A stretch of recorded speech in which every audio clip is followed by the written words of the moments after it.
And just like that, I am back. Welcome back to the podcast of Journey with Dina. That will be me.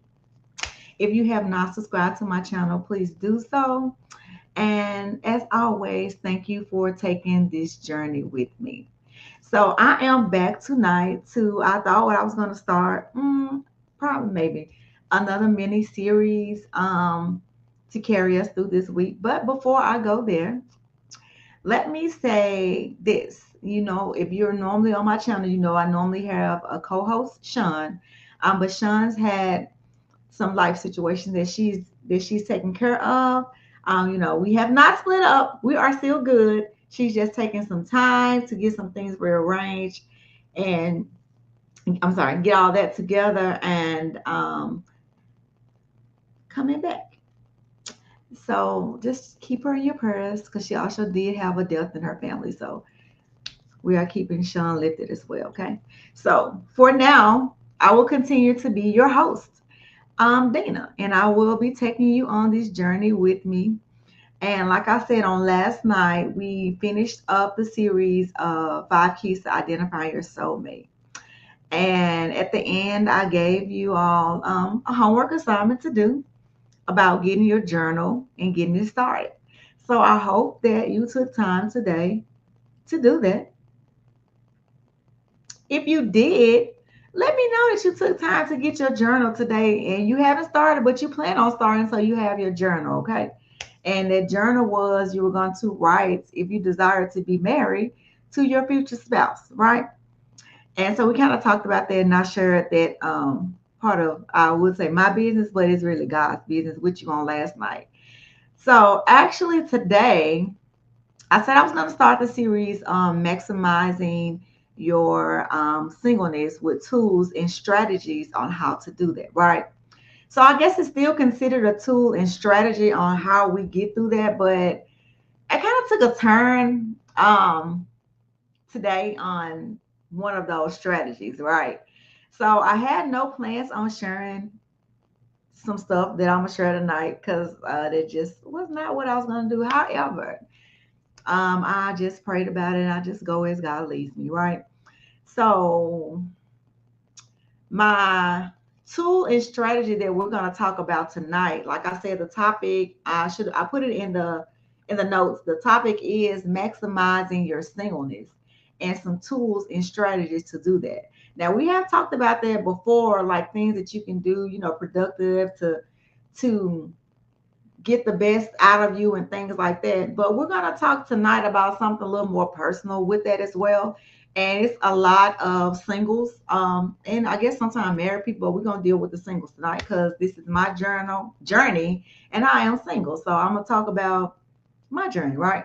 So tonight, I was kind of led to talk about your emotions, like going through this single journey. Your emotions sometimes can be up, sometimes they can be down. They can be all over the place. But in this journey of being single, you have to learn how to manage that. And when I say manage that, because only thing it takes is a thought in your mind, and then we can make a whole scenario about what we assumed somebody said or what they meant, or they didn't say this, so you assuming this, and it can just go just real bad. And that could not even be the situation.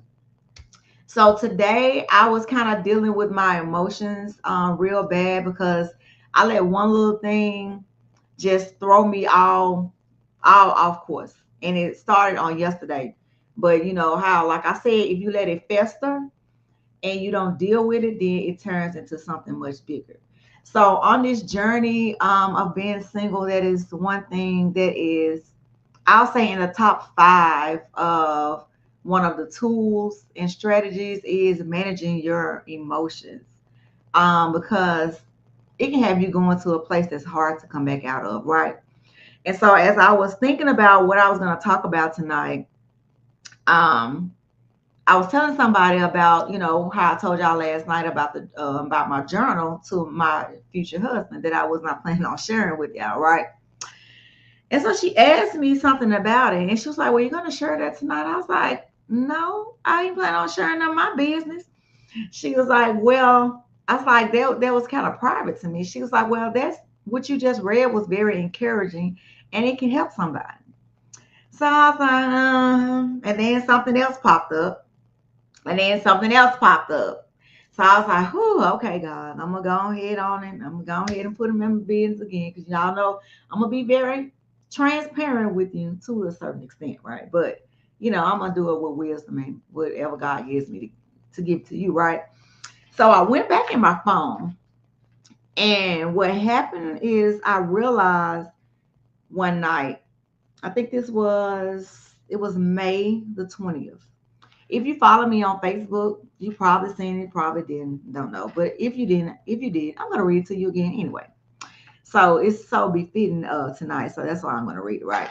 So it says, don't let your emotions question the promises, right?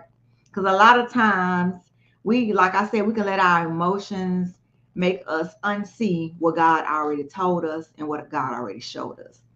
Because we get in our emotions and then we let the enemy trick us into, nah, well, I don't want this, I ain't gonna do this, and now I don't even just forfeit whatever the promises is that God has given you. If God has given you a promise, I don't care what it looks like, I don't care how you feel, it's gonna happen. So I entitled it, Don't Let Your Emotions Question the Promises. And it says it's easy to get in your feelings when life has its fair share of ups and downs, sunshine and rain. We must remember that even through the rain and thunderstorms of life, the sun is promised to shine again. I encourage you, don't let your emotions run wild because of what you see. You must go by the promises of God no matter what it looks like. This morning it was storming, raining, and now the sun is out.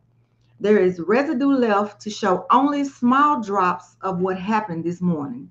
In the same day God has brought sunshine, there will be some rain drops left, but that is to remind you that the rain is necessary for your growth. That God will use everything and nothing will be wasted that you have been through. I don't care what it looks like or how you feel, it's still going to happen. God is still going to give you the promises, and the promises will be fulfilled. So you must keep trusting, keep walking, and before you know it, your season has changed. And then I put in here whisper the scripture, Proverbs 3, 5, and 6. I will trust in the Lord with all thine heart and lean not to my own understanding. In all thy ways I will acknowledge him and let him direct my path. And that's so, I ain't gonna say crazy, but that's so wild because even when I decided to go ahead and share this, what I wrote on Facebook that day, that same scripture, I was on a live earlier with my cousins, and she gave that scripture and she said to acknowledge God in all your ways. And in all your ways, what I get from that is sometimes that we be like, okay, God, what is your will? We want your will to be done, but then we get in the way. We say let God will be done, but then we want to put our hand in it to, kind of help God out a little bit or see how this gonna work. And then it end up backfiring us, and then you get on your emotions, and then there goes the spiral of emotions, right? And so that day I wrote that, I had sent it to a friend and we were talking at night. And I don't know how we got on it about the journal as well, because I normally don't, that's that was personal to me, but God uses all things, right? And so when we was talking about it, and he was like, well, maybe you should write it. Maybe that's the Lord urging you to write in your journal tonight. Because like I said last night, I don't write in it every night. I only write in there when God gives it to me. And so when I picked my journal up that night to go and read, and I'm just going to share y'all this clip. Hopefully the Lord won't let me get y'all sure no more, right? So the same night when I picked my journal up to read, it said that I didn't have a date on it, but so I just looked at the last entry that was in there, right? So it had, dear future husband, I pray that when we become one, we won't ever let our emotions get the best of us or in between us. I pray that we will always be open, honest, and transparent with one another. no matter how it may make the other person feel. I pray that from the time we meet until the end of time, our relationship shows God's love and our unconditional love toward each other. Marriage won't always be sunshine or rain. I pray that every day we will try our best to do things God's way and to be example for the world to see. Even on our most frustrating day, we will still end it together with love and prayer. What God has joined together, let no man put asunder. And when I read that, I was like, okay, God, I hear you. I let my emotions get the best of me today. And so even when while you're single, and definitely even when you get married, you still have to learn how to manage your emotions. And not even just with relationships, that's like even on jobs, even with people. Cause especially as women, we have those times when your emotions be high and you just be all over the place. But during this journey, especially in my singleness, this journey lately, like within the last 2 years, like everything happened 2023 up until now. And in this journey, I had to really pray to God every day to not let me react out of my emotions, because your emotions can take you someplace and they can have you saying some things. And I've learned that you shouldn't always be in the position to say, I'm sorry. I'm sorry gets old. And once you put it out there, there's no taking it back. You can say you're sorry once you done said it, but the feeling is still out there. Even though you said sorry and taking it back, the feeling's still out there. So my tool today and the strategy of it is managing your emotions. So that is the tool, managing your emotions. And the strategy is to continue to pray every day that God helps you manage your emotions while you're on this single journey, because sometimes you get in your emotions because you can see other people, like you feel like they're moving ahead of you, or when is it going to be your time? The spirit of comparison will take you out of here, right? It'll have you all over the place. It'll have you all in your feelings. But just know that what God has for you is for you. Don't compare yourself to anybody else and their journey, their timeline. And things happen for different people at different times, but you cannot let their time interfere with your time, right? And I see this a lot, even like on podcasts where you have the couples who they met and they were married in 6 months. Then you have other couples that met, they had work to do. Remember, we talked about in the identifying the soulmate, even when you identify them, there still may be a process in between the work. So there may be other couples that meet and they might have like a 2-year gap of working in progress on themselves. Don't let nobody else dictate to you your timeline. That's between you and God. Other people, sometimes they mean well and they don't it sound worse than how they actually saying it. But as a single person, you already have all these questions and all these concerns, and you feel these type of ways, and society make you feel some type of way when you're seeing other things. So learn to just you and God talk to God about it. You might not have the answer that He won't. He might not give you the answer that He won't, but He will help you to manage your emotions and manage your life going through the process. Because it's not going to always be sunshine and rain. You have your times of your singleness where you're thriving, you working, you enjoying life, you having a good time. You ain't thinking about being married or no wedding and all that kind of stuff. You just enjoying life. You on a high, and then something happens, or like I used to always hate the holidays. I used to hate the holidays so much because during the holidays you always see couples together, Valentine's Day, Christmas, the matching pajamas, everybody goes to get in the matching pajamas. You will see all of that during the holidays. So then you take a dip when you were having all the highs and the good times, and now you feel some type of way because you long for Christmas. I used to play the Christmas song, "What Do the Lonely Do at Christmas?" Because I used to get so depressed at Christmas. because it was just me, and other people had people, but God was like, no, don't compare your journey to nobody else. What I have for you, what I'm doing in you, the process that I am processing in you is for something way greater than just being married. So that's why I say I have learned that marriage is not just about being married. It's a ministry and it's a process to it. So God has to process you to the level that He's going to take you to. And don't compare your journey to nobody else. I can't say that enough. And like I said about the couple, some get married in 6 months, some take a process in between. They might get married 2, 3 years. It doesn't matter because that's what God allowed. So long as you make sure that you are praying and asking God to help you to manage your emotions as a part of your tool and strategy of singleness. That is the word for tonight, managing our emotions. So we are going to do a better job at that, including myself, because I just let me just go all over the place on yesterday. But I had a good talk with the Lord, and I thought I cried and snotted and everything else. And He was like, okay, you done? Okay, now go and wipe your face. Go ahead and get yourself together. Now let's get back to what we was doing. It's gonna be all right. Sometimes we mess up and we, do something and then we try to take it back, but God still works all things together. Okay.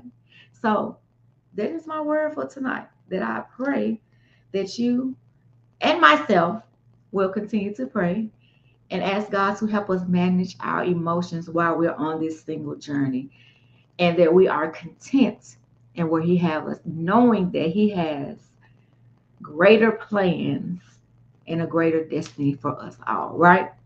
So until that time comes to move to the other side, continue to get your pen, continue to get your journal, and journal on through, right? Even when you're feeling sad, like I did, like I write how my emotions have made me feel. And it's crazy because you can have a whole, like the kids used to have a little tantrum. You have a tantrum, and after you finish, you be like, "Whew, all right, what's next? I done got that out of my system. Now what else we finna do?" So that's all I got for you. So tonight's homework is, if you have not done it, to please get your journals and your pens. And every day when you wake up in the morning, after you tell God hello and thank you, to add this to your prayer in the mornings. God, help me to manage my emotions while I'm on this single journey, so that when you do get married and you do have that spouse, you have learned how to manage your emotions. And you're gonna have to kick it up, as my auntie say, kick it up another notch when you get married, because I think they're gonna be wearing on your little emotions even more. So if you get into practice now, because that's what we're doing, right? We're getting in the practice of doing things while we're single, so that it's an easier transition when we transition over to being married. Because I feel like that's a step that is missing from being taught in today's society. You go from single to married. There's no transition in between. And we need that transition because it's like a shell shock to go from single and independent to now you're living with somebody and you got to take into consideration everything on this side and let your independence go. It's a process. But once we start working on that now, God will work it into the transition and it'll be easier for us. So manage your emotions. Don't let your mind and the enemy get in your mind and try to take you off to a place that God has not designed you to go, right? So even me, baby, I put my blessed oil on my forehead more and I pray, God, touch my mind. Keep me in my right mind and help me to have my mind stay on the right things. Because all it takes is for a second for you to go on the other way and you'd have made up a whole story, okay? So thank you for joining. Drop down in the comments and let me know if you understand what I'm saying. If you got your journal, if you're ready to write, if you're ready to journey with me, because I will be back on tomorrow. And tomorrow will be another tool and strategy of maximizing your singleness. And guess what? I will have a guest out here tomorrow. I sure will. I will have a guest because she did something that was so amazing to me. And I don't want to tell her story before she come on her, but she says she's embracing her soft girl era. So it's a lot of that going around now, right? So she did something that was so amazing to me. So I want to bring her on so she can tell y'all exactly what it was and how she's entering into embracing her singleness and maximizing. Okay. So I will see you all tomorrow night at 7. Until then,